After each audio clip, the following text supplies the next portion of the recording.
శ్రీ హనుమాను గురుదేవుడు నాయత పలికిన సీతారామ కథ నే పలికెద సీతారామ కథ. ధర్మపరుడు శరణాగతవచలుడు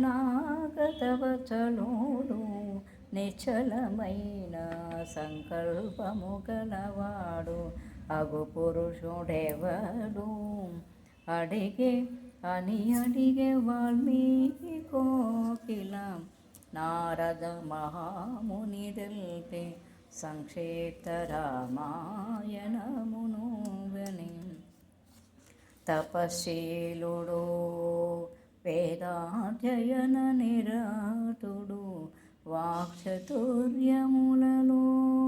అగ్రేశ్వరుడు మునిశేఖరుని అయిన నారదుని మహాతపస్వి వాల్మీకి అడిగే ఏ భూమి యందో ఎవడు సకల సద్గుణ సంపన్నుడు క్లిష్టమైన పరిస్థితి యందు తొనకని వాడు ఆడిన మాట తప్పని వాడు సదాచార సంపన్నుడు సకల ప్రాణులకు హితమోచువాడు సకల శాస్త్ర కుశలుడు సర్వకార్య ధురంధరుడు తన దర్శనముచే ఎల్లరకును సంతోషమును గొచ్చువాడును ధైర్యశాలి క్రోధమును జయించినవాడును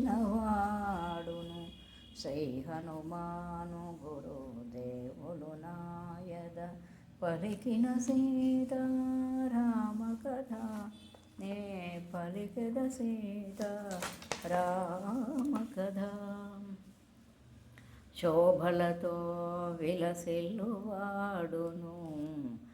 ఎవరిపై అసూయ లేనివాడును రణరంగమున కుపితుడైనచో దేవసురులను భయకంపితులను జయువాడును ధర్మపరుడు శరణాగతవచలుడు నిశ్చలమైన సంకల్పము గలవాడు అగు పురుషుడెవాడు అని అడిగే వాల్మీకి కోకిల నారద మహాముని తెల్పే సంక్షిప్త రామాయణమును. ఓ ముని నీవు అడిగిన సకల గుణముల సంపన్నుడు ఉన్నత గుణముల రాసిపోసిన మహాపురుషుడు ఒకడే గలడు ఈ భూమిపై. ఇక్ష్వాకు వంశములో పుట్టినవాడు వాసిగాంచెను మిక్కిలి లోకోత్తర పురుషుడు శ్రీరామచంద్రుడు అందవతరించెను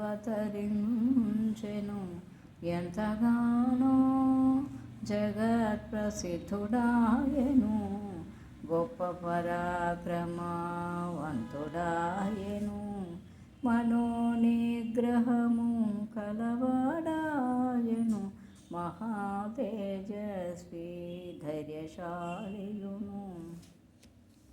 శ్రీ హనుమాను గురుదేవుడు నాయద పలికిన సీతారామ కథ నే పలికిన సీతారామ కథ. జితేంద్రియుడు ప్రతిభామూర్తియు నీతిశాస్త్ర కుశలుడు చిరునవ్వుతో మితముగా మాటలాడు నేర్పరి షడ్గుణైశ్వర్య సంపన్నుడు శత్రువులను సంహరించువాడు ఎత్తైన భుజములు కలవాడు బలిష్టమైన బాహువులవాడు శంఖము వలె కంఠము గలవాడు అంతశత్రువులను అదుపు చేయువాడు ఆజానుబాహుడు అందమైన ముఖ మండలము వాడు ధర్మపరుడు శరణాగతవచనుడు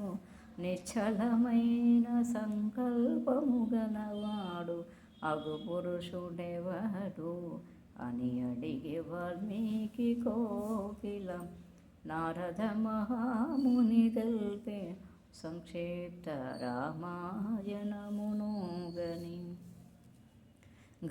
గజాదులవలే గంభీరమైన నడకగలవాడు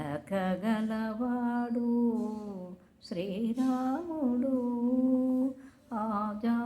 ఆజానుబాహుడు ప్రమాణమైన దేహము గలవాడు సమానమైన కరచరణాదులు అవయవ సౌష్టము గలవాడు కనువిందుగాంచు దేహకాంతి గలవాడు శ్రీ హనుమాను గురుదేవులు నాయద పలికిన సీతారామ కథ నే పలికెద సీత రామ కథ.